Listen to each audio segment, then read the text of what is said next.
Hasta no hace mucho tiempo atrás, hablar de salud mental era tabú. Eso hizo que aprendiéramos a ocultar nuestras heridas y dolores más profundos, a creernos rotas, incompletas, problemáticas, pero sobre todo a sentirnos solas y a tener que mostrarnos fuertes y poderosas, aunque por dentro nuestro mundo se venía abajo. En japonés, kintsugi quiere decir reparar con oro, un método de reparación que celebra la historia de cada objeto, haciendo énfasis en sus fracturas en lugar de ocultarlas o disimularlas.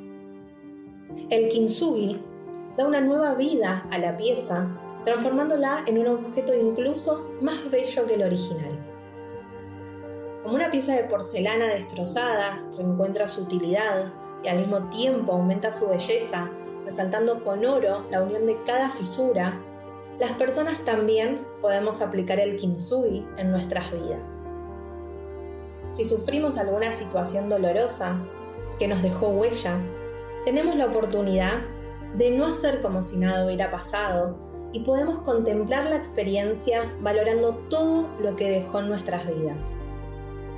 Según el kintsugi, además de la importancia de la recuperación funcional del objeto, su valor más grande radica en la aceptación de lo que se rompió como parte de su historia. Las roturas y las reparaciones forman parte de esa historia y tienen que ser mostradas en lugar de esconderlas. Así nos damos cuenta de que en nosotras también vive la naturaleza de la transformación, especialmente en aquellos momentos en que la vida simplemente nos golpeó y tuvimos que enfrentarnos a las adversidades. Bienvenidas a un episodio de Historias Reales, Personas Reales, una sección de Psicología de la Vida Cotidiana por Coti Pedrosa. Un espacio para compartir nuestras heridas doradas, porque más allá de nuestra fragilidad y vulnerabilidad, lo que hacemos es verbalizar esa gran fortaleza que se desprende del simple hecho de mostrar nuestras cicatrices.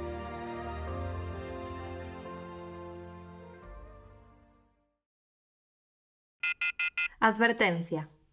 En los siguientes episodios se abordarán temas delicados relacionados con la salud mental que pueden ser sensibles para algunos oyentes. Nuestro objetivo es crear conciencia y proporcionar información valiosa sobre estos temas. Pero es importante recordar que si vos o alguien que conocés están enfrentando una situación similar a la que hablaremos en este episodio, no dudes en escribirnos o pedir ayuda a un profesional de la salud. Bienvenidas a un nuevo episodio de Historias Reales, Personas Reales. Hoy tengo una nueva invitada, tengo el placer de entrevistar a Luchi de Luchi Inés. La pueden buscar así en Instagram. Hola Luchi, bienvenida.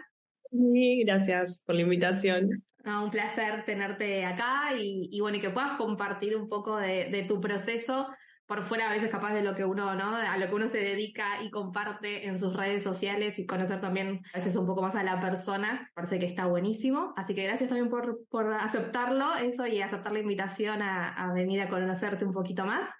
Y bueno, como te comenté previamente, tenemos una sola pregunta ahí como muy establecida y después vamos hacia donde nos lleve la charla.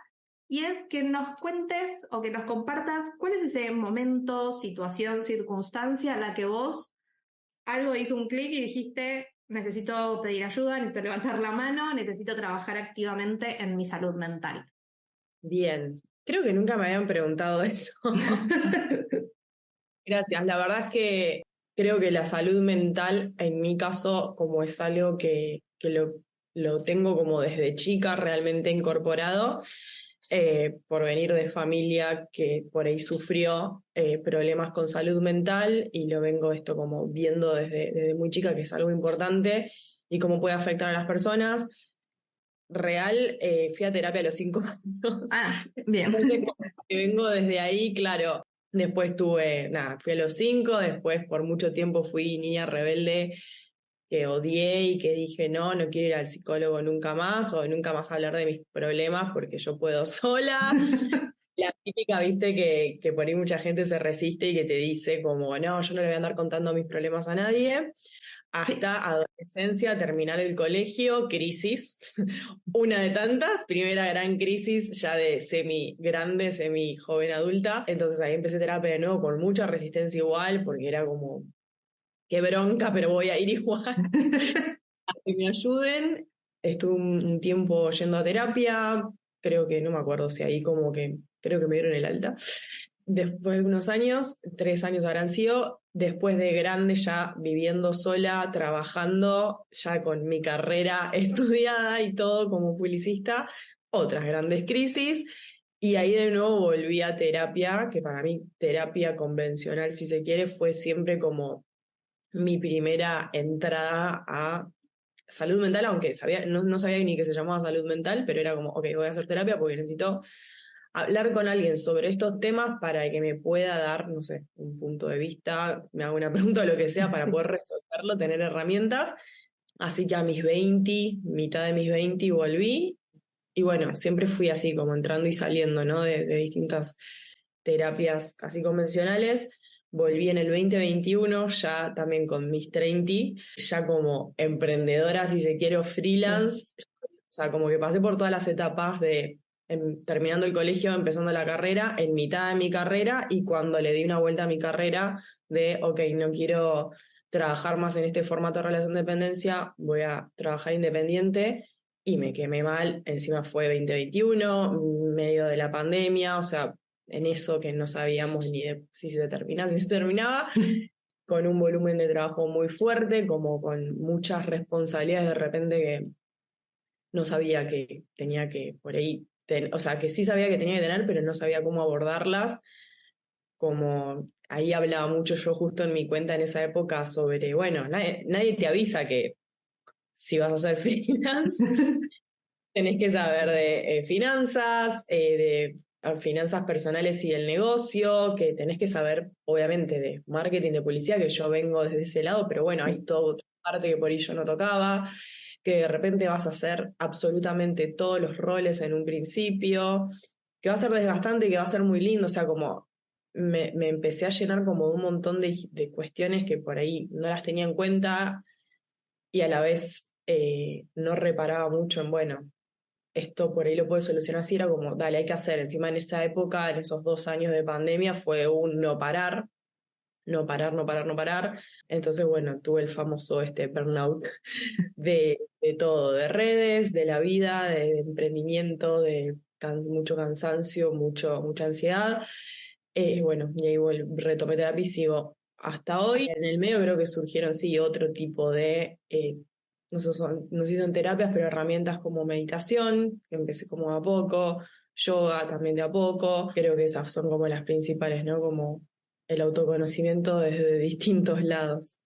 Vos en el 2020, ¿no? Cuando empieza la pandemia y todo, ya venías trabajando, digamos, de forma digital, online, porque digo, eso también para mucha gente también fue como algo, ¿no? Que la tambaleó un poco en su rutina porque no, capaz sus trabajos no estaban digitalizados, por decirlo de alguna forma, y tuvieron que aprender a sobrellevarlo, ¿no? También eso. En tu caso, ¿eso fue un factor o no fue un factor porque vos ya venías en ese movimiento?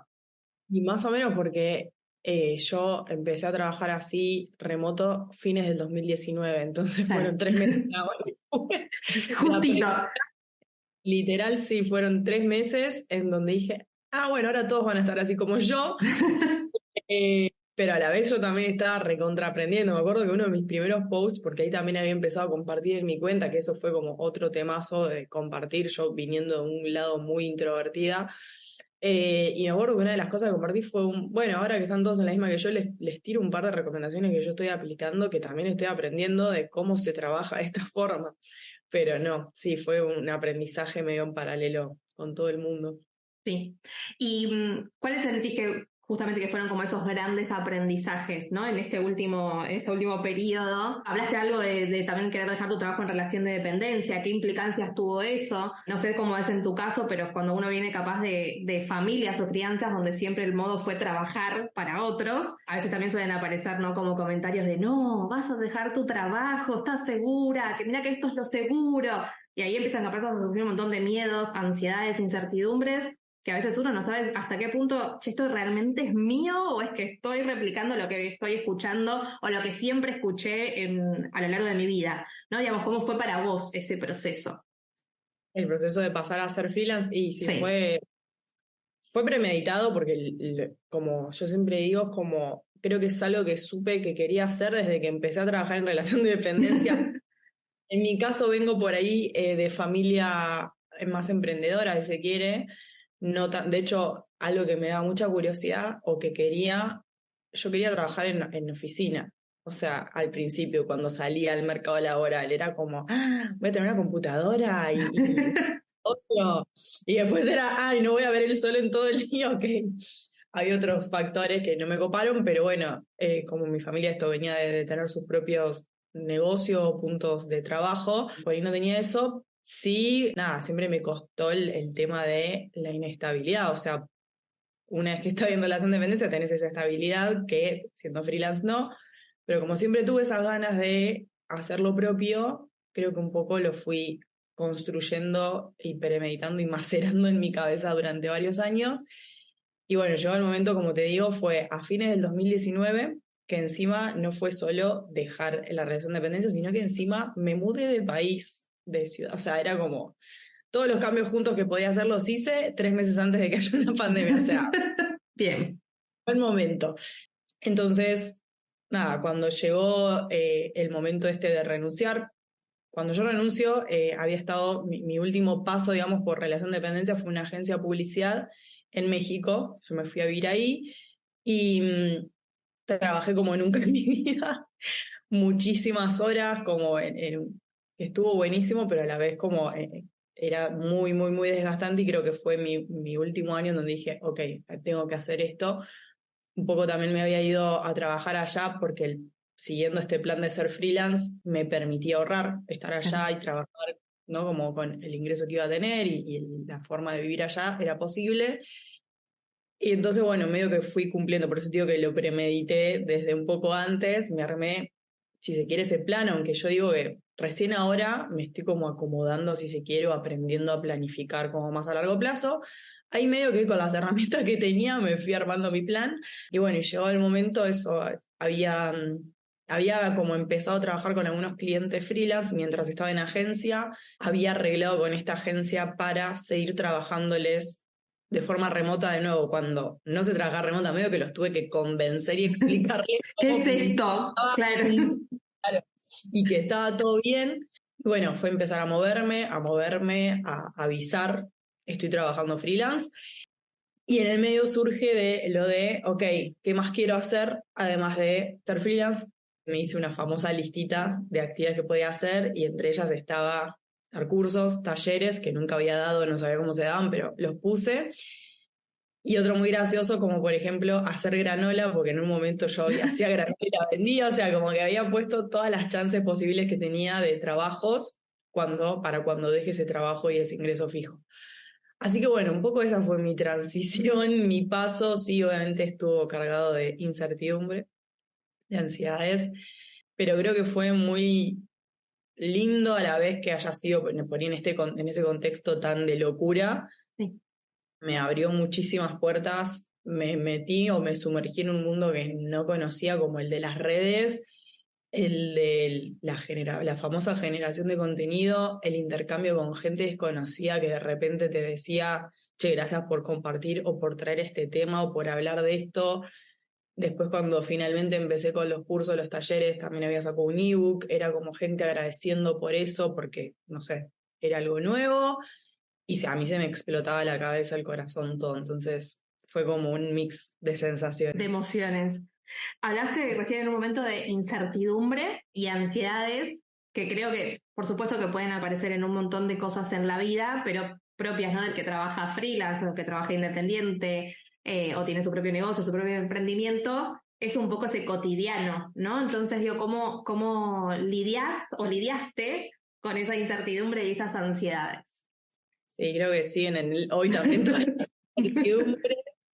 Lidio, bueno, sigo con terapia, que creo que me ayuda un poco. Creo que lo que más me ayuda por ahí es a la incertidumbre, es volver un poco a la perspectiva, ¿no? Al poner las cosas un poco en foco y saber que por ahí ya pasé por otras incertidumbres o ya pasamos por otras incertidumbres y ya las sorteamos y ya, no sé, dimos pasos igual.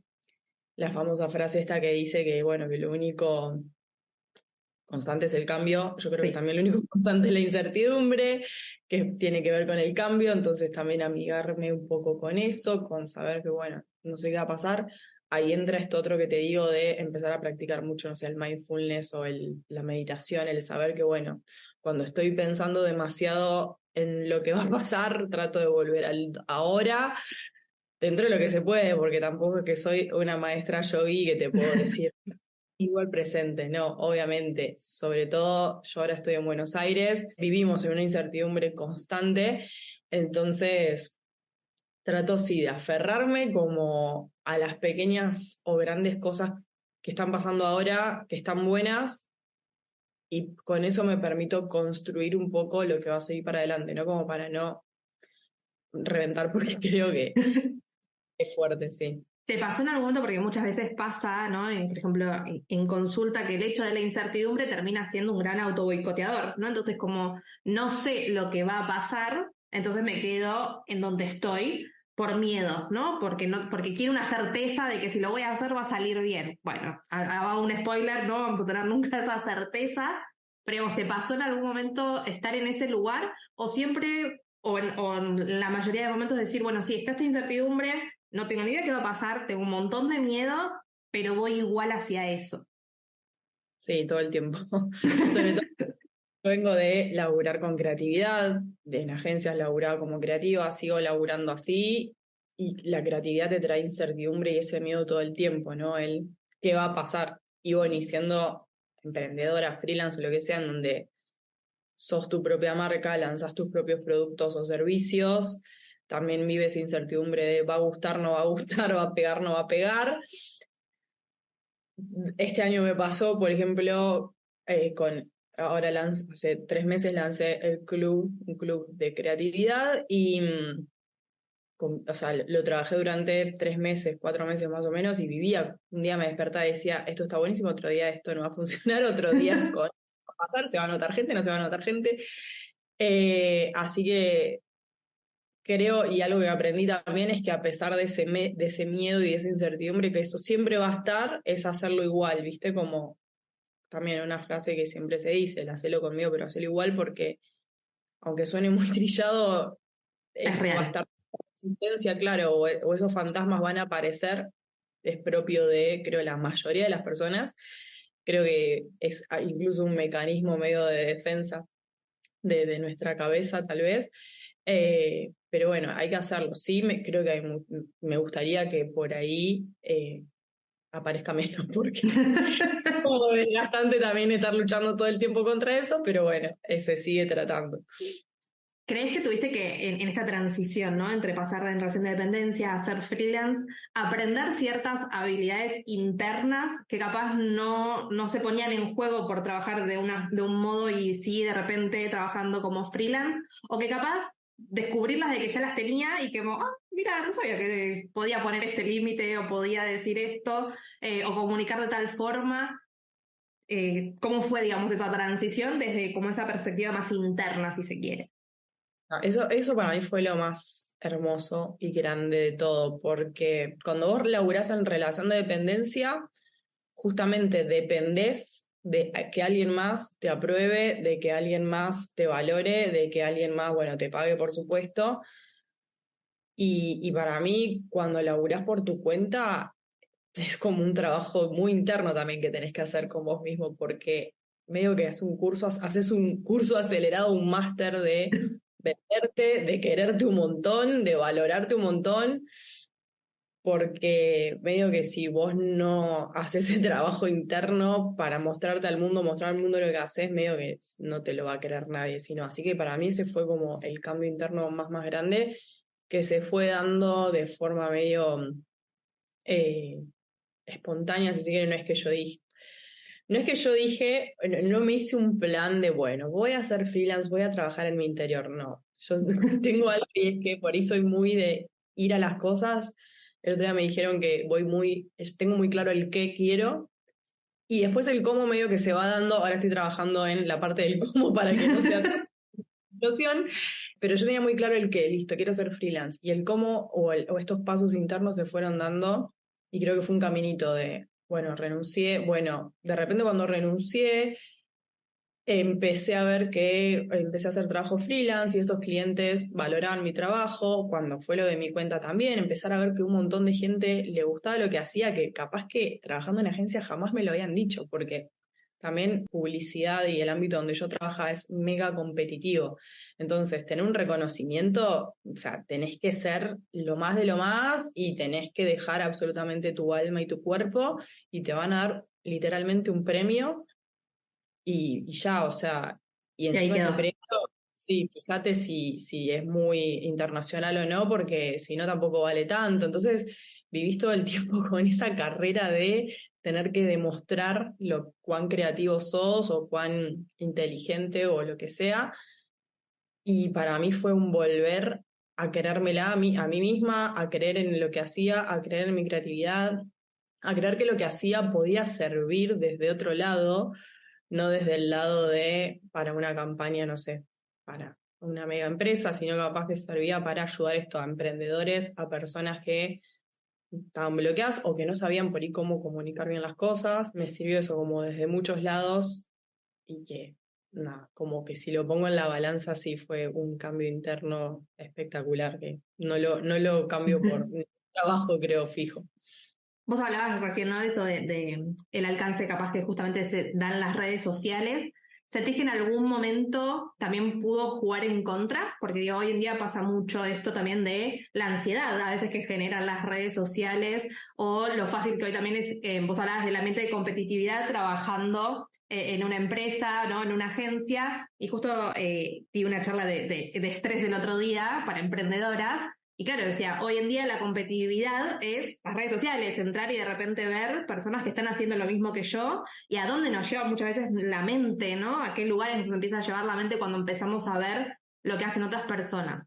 ¿Qué te pasó a vos en lo particular? Y si es que te pasa, ¿cómo lo gestionás eso para que no, obviamente no te drene? Porque realmente a veces termina siendo algo que nos drena. Bueno, me encanta porque siento que estoy en terapia, literal.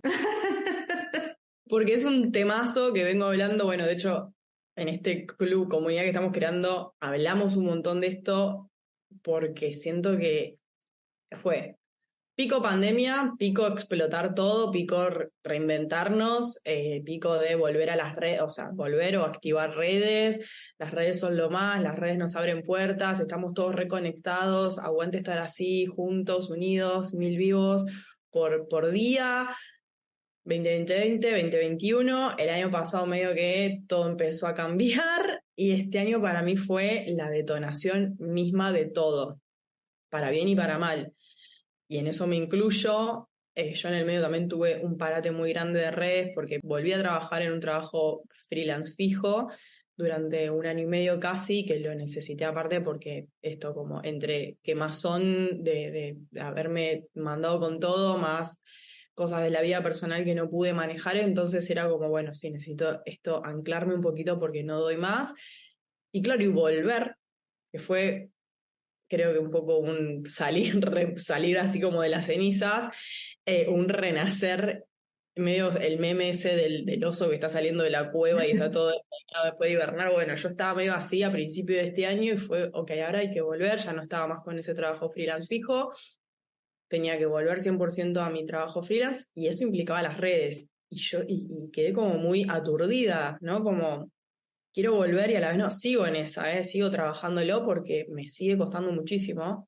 Y justo esta semana tuve un poco una caída de fichas de qué era lo que me pasaba y que lo pude definir como que en esos 2 años, 2020, 2021 de expansión y explosión de redes, yo estaba comunicando lo que me estaba pasando en ese momento, que era, me estaba animando, estaba haciendo lo que nunca había hecho, todo esto que te decía. No podía creer la llegada, la devolución, el agradecimiento, cómo a mí me había cambiado la vida hacer eso y yo quería que otras personas lo puedan hacer. De repente compartirme, era todo novedad y yo, nada, estaba como muy encendida y uno de mis lemas era como animate, compartí lo que te quema por dentro, hacé. tirate a la pileta. Y bueno, estuve un año de ese disparate y fue como, no quiero hablar más de esto. No es que no quiero hablar más de esto, sino no estoy en ese momento de la vida. Claro. Y yo soy coherente y trato de ser muy honesta con lo que muestro y lo que me pasa y lo que soy, porque aparte es mi marca personal, está mi nombre y puesto. No es que solamente, no sé, hablo de copy, hablo de creatividad o de publicidad y por ahí puedo dividirlo, ¿no? Como que nunca hice esa división porque, bueno, mi marca o mi proyecto funciona porque estoy yo ahí.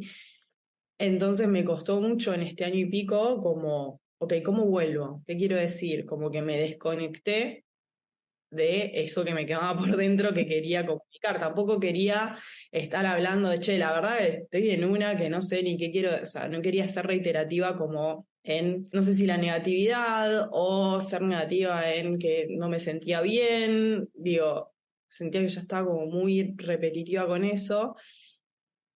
Y bueno, y ahora como esta semana fue como que terminó de caer la ficha y dije, bueno, claro, yo estoy por ir tratando de querer comunicar lo que comunicaba cuando estaba allá arriba y ahora me quemé o estamos todos también muy quemados, estamos todos tratando de bajar horarios en pantalla, estamos como muy en modo automático queriendo salir de eso, entonces, nada, estoy ahora buscándole la vuelta o tratando de abordar que mi comunicación y lo que me quema o lo que quiero decir ahora tenga que ver con eso, con un, che, hacé lo que puedas, no sé.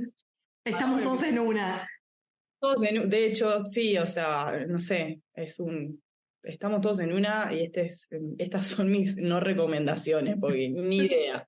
En torno a, yo te voy a nombrar como digamos 3 palabritas y vos me podés decir si con alguna de esas te identificás y cómo te encontrás hoy, ¿no? Autoexigencia, perfeccionismo y síndrome de la impostora. Bueno, esa más que palabritas es una frase, pero ¿cómo te llevas con estas 3? Que son cosas que, sobre todo, mujer, profesional, trabajando por tu propia cuenta, suelen aparecer muy a menudo. ¿Cómo es en tu caso en particular? La primera era autoexigencia. Autoexigencia, perfeccionismo y el síndrome de la impostora. Eh, mis palabras de cabecera. No, siento que, por ejemplo, la autoexigencia y perfeccionismo aprendí esto a bajarle un montón en estos años también de mostrarme y de ser yo mi propia jefa. Aprendí un montón, sigo aprendiendo, pero creo que versus cuando recién empecé o incluso cuando estaba en relación de dependencia, lo moderé muchísimo. Aprendí a equivocarme y que está ok. Yo escribo, digo, soy copy y me dedico a eso. Y para mí, por ejemplo, equivocarme en cómo escribir una palabra, tener un famoso typo o falta de ortografía, era tremendo. Y muchas veces me daba vergüenza o no me animaba a compartir algo por miedo a que tenga esa falta de ortografía o no se entienda o ponga mal un verbo.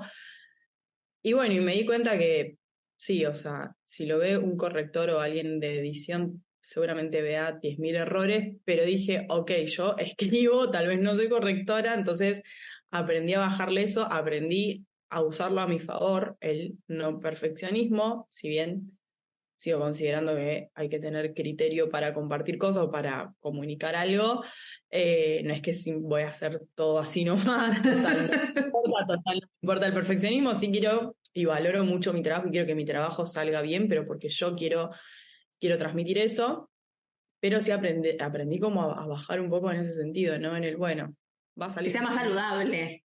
Exacto, claro, me va a faltar una coma, bueno, no importa, después se arregla, se edita, se borra, lo que sea. Y así con todo, con el tema, por ejemplo, finanzas, planificación, organización, que es como uno de los grandes desafíos también, sobre todo de quienes venimos del lado creativo y no venimos del lado más ejecutivo.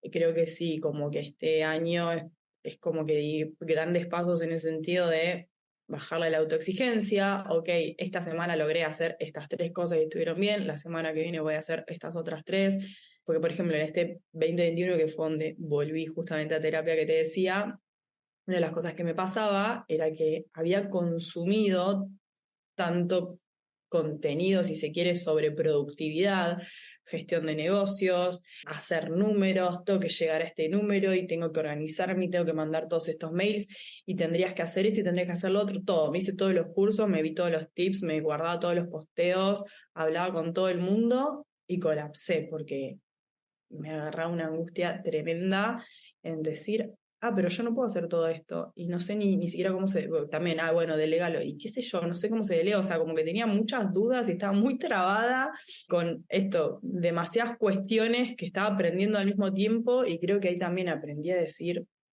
bueno, pará un poco y creo que ese parate que vino después de esa quemadura me sirvió para, como te decía, poner en perspectiva un poco mi trabajo y saber que, bueno, no iba a aprender todo junto, que apenas hacía muy poco que estaba empezando. De hecho, considero que todavía es poco tiempo, van a ser 4 años a principio del año que viene.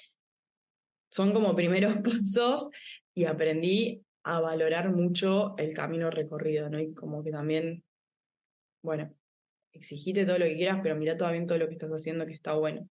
Porque creo que en eso de perfeccionismo y autoexigencia entra mucho el no ver para atrás el camino, simplemente estar como con el látigo acá de dale, sí.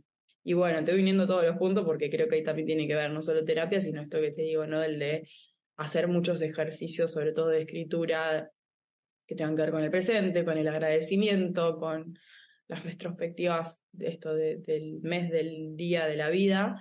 Y bueno, de a poco fui haciendo que todo se una, y con el síndrome del impostor, de la impostora, sí, es algo que trabajé un montón, que incluso esto lo llevo a mis talleres, al curso, a los cursos, a todos lados, porque está 100% ligado a la creatividad, está 100% ligado, pero por ahí no. Ahora se habla un montón, pero me acuerdo cuando yo lo descubrí por primera vez que estaba trabajando en agencia, que me apareció un artículo, que seguro fue porque estaba googleando cosas de ayuda, por favor, al creativo.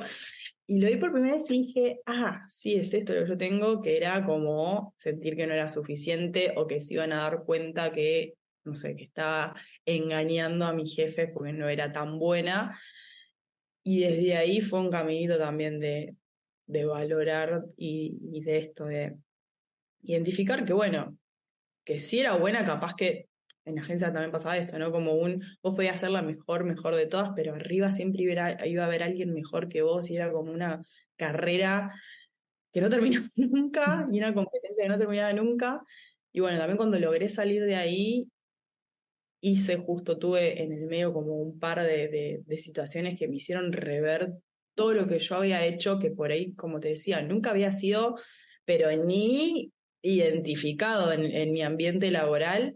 Y cuando yo sí lo hice y lo escribí, y tuve que hacer varios ejercicios relacionados con eso, y dije, pará, yo hice un montón de cosas. Pará, no era tan chorra al final.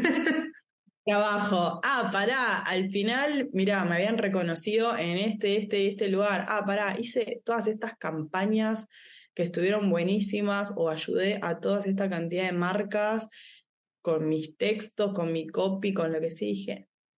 Ahí me cayeron todas las fichas. Y a poder como ver eso, salirme un poco de ese síndrome del impostor fue también lo que me dio el ánimo o el impulso para decir, se lo quiero compartir a alguien más o quiero compartir en mi cuenta, porque creo que hasta que no haces ese paso vas a vivir siempre como yo digo, con el pajarito picándote en la cabeza diciéndote no lo hagas porque ¿para qué?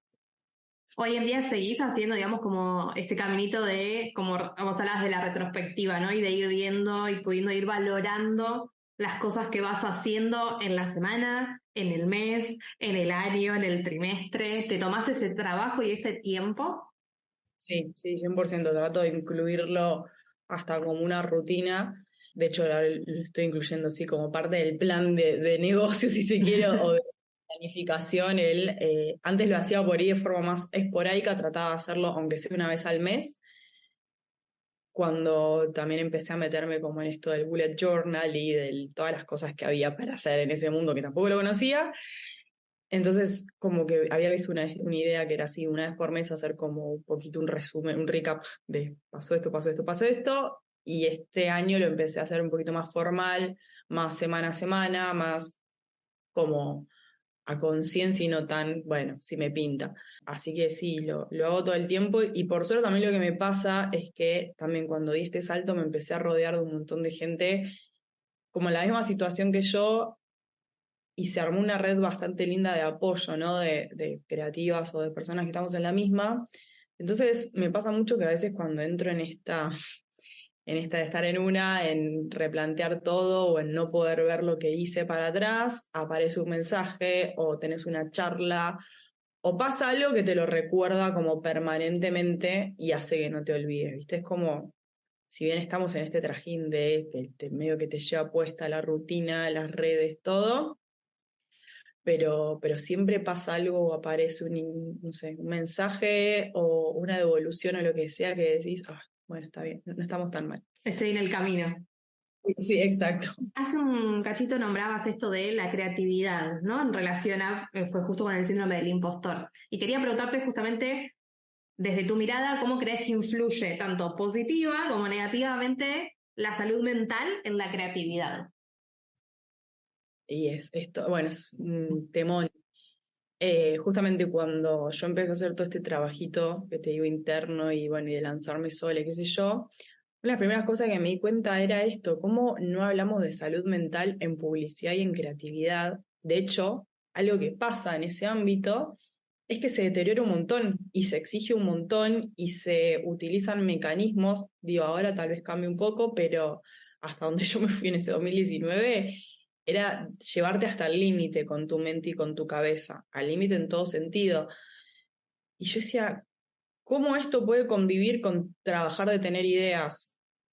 Y me pareció un choque muy fuerte y muy loco, y por eso también lo empecé a hablar mucho en mi cuenta, y de nuevo lo empecé a llevar como a mis propuestas, porque yo no solamente quería decirte, bueno, acá tenés, te dejo estas 3 fórmulas para que escribas un copy, sino que primero quería hablar de cómo estabas vos con no me metí en salud mental porque no soy profesional, por supuesto, de la salud mental, ni de la salud, pero sí era como, bueno, pará, hagamos un laburito primero a ver si por ahí necesitas alguna ayuda o lo que sea, porque si vos vas a estar en esta situación con tu cabeza, con tus pensamientos o con lo que vos querés de tu trabajo, y por más que yo te dé 500 fórmulas o te diga cuál es el mejor consejo de marketing, no va a suceder. Entonces ahí empecé a involucrarme en ese sentido y bueno, siento eso, que sí están súper ligados, que deberíamos cada vez más hablar.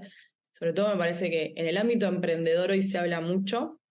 Siento que por ahí falta un poco en el ámbito más corporativo o empresarial, que de a poco sé que se están como incluyendo algunos espacios de reflexión, sobre todo esto después de la pandemia, ¿no? Que hubo muchísimos casos de esto, de ansiedad, depresión, cosas que dijeron, ah, bueno, sí, ok, estamos todos mal, así que ahora te creo que tenés todo esto. Como que antes de la pandemia era uy, ¿cómo vas a faltar porque te sentís esto, Sí. no te puedes levantar de la cama? Era como levantate y anda igual. En la pandemia se empezó a poner en juego de verdad la salud y que empezaron a ver que existía de verdad todos estos problemas que encima se intensificaron. Entonces creo que a partir de ahí empezaron, no sé, a haber más días de salud mental en algunos trabajos.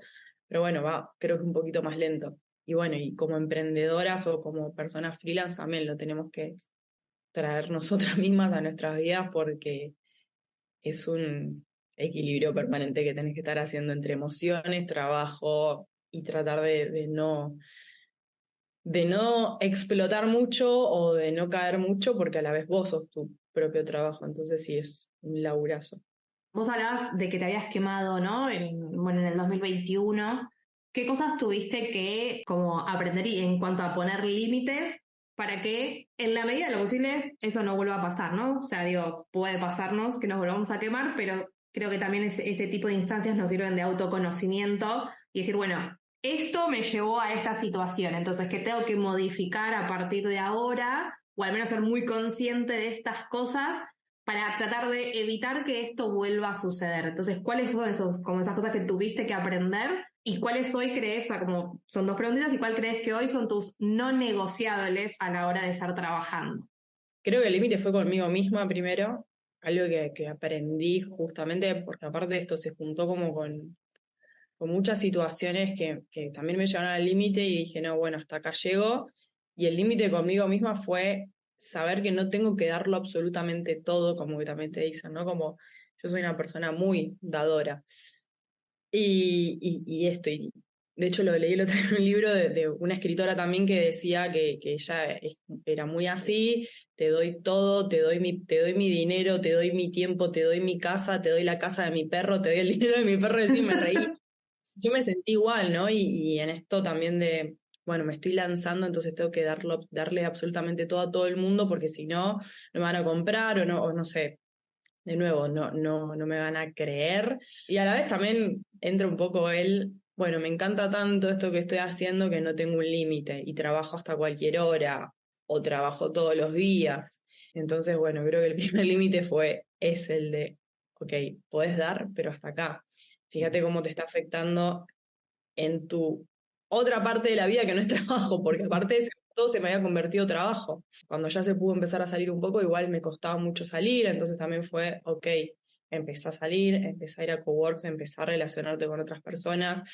Creo que esos fueron como mis límites propios, los límites con los de afuera, y algo que aprendí mucho también en ese año fue que no hay nada más urgente que vivir, pero tratar de estar bien, porque estaba trabajando con algunos clientes, ¿no? Y que te mandaban ese mail urgente, posteo, y era como, no son urgentes los posteos, y en pedo son urgentes los posteos, hay No. otras cosas urgentes como esto, tu salud mental o estar tranquilo. Entonces aprendí a que no quiero trabajar en esos contextos, porque si bien no estaba más en agencia, pero por ahí seguía agarrando trabajos con clientes o personas que terminaban siendo igual o peor que un jefe en una agencia. Entonces ese también fue mi límite o mi no negociable, ahí entra el no voy a trabajar con algo que me vuelve a generar esa ansiedad en la que no quiero caer, que me exige desde un lado en el que yo ya no trabajo, digo, con tiempos que son para ayer, o con muchísimas vueltas, con te digo una cosa y en realidad quería otra, tema dinero y pagos lo mismo, o sea, no voy a trabajar más gratis porque sí, por amor al arte, y vos después me vas a pagar cuando quieras, no, o sea, en eso también puse un montón de límites y son recontra necesarios, sobre todo cuando sos freelance, así que creo que fue un combo grande, muchos límites y no negociables que aprendí también de medio de un tirón. ¿Qué herramienta te sirve o qué has hecho para poder, digamos, filtrar, ¿no? La persona que viene y te busca y te dice, bueno, quiero trabajar con vos, como para que justamente poder filtrar y que sea una persona que esté alineada a lo que vos necesitás y a estos no negociables de los que hablabas. Creo que lo que más aprendí y también es como algo que sale un montón es al decir que no de una manera elegante. Creo que esa es la manera de filtrar. Primero, bueno, es esto, cuando creo que con el tiempo vas agarrando un poquito ese ojo, ¿viste? Como empezás a Ay, el detectarlo. olfato, sí. Que al principio medio que es un sí a todo, después cuando te empezás a pegar un par de golpes decís, Mm. pará. Claro, ya cuando ves el mail que te mandan o cuando, no sé, te dicen estoy en este proyecto y ves que el proyecto es, no sé, criptomoneda, por tener cualquier cosa, y vos decís, y yo no tengo nada que ver, ni idea no me interesa, no sé, ya cuando empezás, para mí es una cosa muy interna también que va pasando, ¿viste? Como medio visceral, que te late o no te late, que creo que pasa en muchos ámbitos, que hay una parte muy práctica y técnica y hay otra parte muy visceral de, che, no me cierra esta persona, no me cierra este proyecto, que bueno, a veces por ahí le errás y hay un reproyecto, pero hay la mayoría de las veces la intuición y esa intuición que desarrollás como profesional creo que te falla cada vez menos y el filtro lo empezás a poner medio de esto de forma instintiva o intuitiva y lo sentís y decís, y la verdad no, y mira, acá me está escribiendo un mail en donde me dice que quiere hacer 50 posteos para pasado mañana y que su presupuesto son 20 pesos. Bueno, listo, ahí hay tres factores que no hay que poner filtro.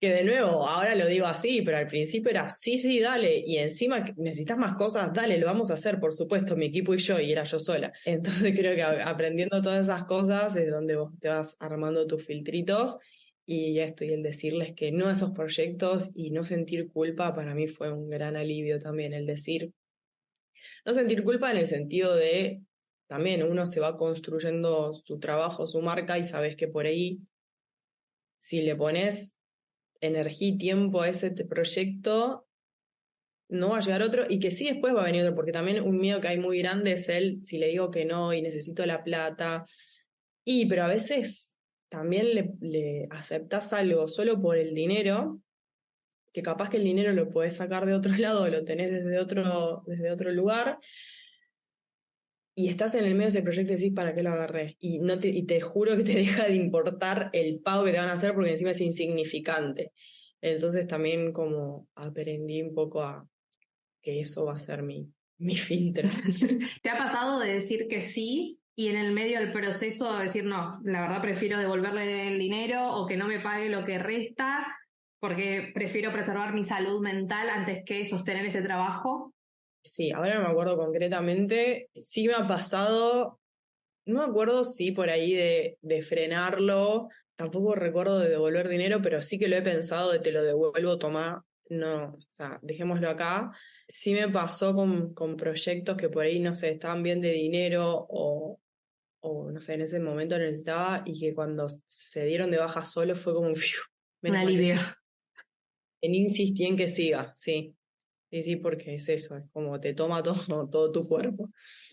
Vos hablaste mucho de esto de volver al presente, que me encanta, y lo que quería preguntarte es, ¿cuáles son hoy como tus grandes acciones de autocuidado, esas que cuando estás en una te hacen volver a vos? Bien, bueno, la escritura, obviamente, la escritura como ejercicio libre, no ponerme a escribir un poema ni me pongo a escribir una novela, o sea, muchas veces se confunde eso, que parece que cuando yo les hablo de, che, usen la escritura, mucha gente te dice, pero yo no sé escribir, y le digo, bueno, pero a ver, terminaste la primaria, pudiste terminar la secundaria, sí, sabes escribir, entonces... Listo. Escribiste a aprender a escribir mamá y papá, listo, entonces sabes escribir. Para mí la escritura parte más desde esto, como una acción terapéutica, si se quiere, de aclarar mucho lo que te pasa, de volcarlo en algún lugar que no sea solo en tu cabeza, como una herramienta más, como salir a correr, como, no sé, a otras personas le funciona. Para mí es eso. Creo que eso es una de las grandes acciones que me sirven. Después eso, cuando ya siento que estoy sobrepasadísima de pantalla, por ejemplo, o de ver cantidad de contenido y empezar a sentir esa desesperación, es como aprendí mucho a regular el cuándo tengo que cortar con eso. Creo que hoy sería así la escritura y bueno, mucho empezar a tomar la meditación no como algo que lo uso solo en momentos críticos, sino tratar de sostenerlo, y hoy creo que lo voy logrando prácticamente todos los días, como ese espacio para mí, aunque sea media horita, listo, estoy ahí. Bien.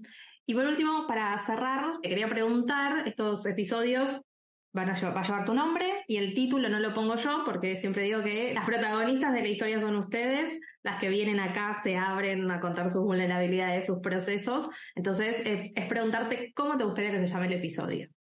Es que encima no lo pude pensar durante el episodio.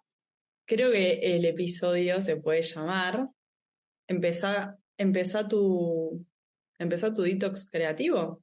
No sé, no, eso es un título. Ahora me estás preguntando encima, me trago más. Mira, voy a ver algunas de las frases que tengo anotadas por acá, Me gusta. que puede ser a ver cuál puede ser que está por acá. ¿Qué harías si no tuvieras miedo? Está anotada ahí adelante. Muy Ahí bien. está. Muchas gracias. Gracias por estar acá, por tomarte el tiempo de venir y de charlar. Una charla muy linda y la verdad que muy abierta y sincera, así que gracias. A vos, Coti, nos estamos hablando y bueno, gracias a lo que escucharon. Si te gustó el episodio de hoy, ayúdanos a que este podcast siga creciendo. ¿Cómo? Compartilo con alguien que sepas que puede ayudarle o también calificándolo con 5 estrellas en Spotify. Muchas gracias y nos vemos en el próximo episodio.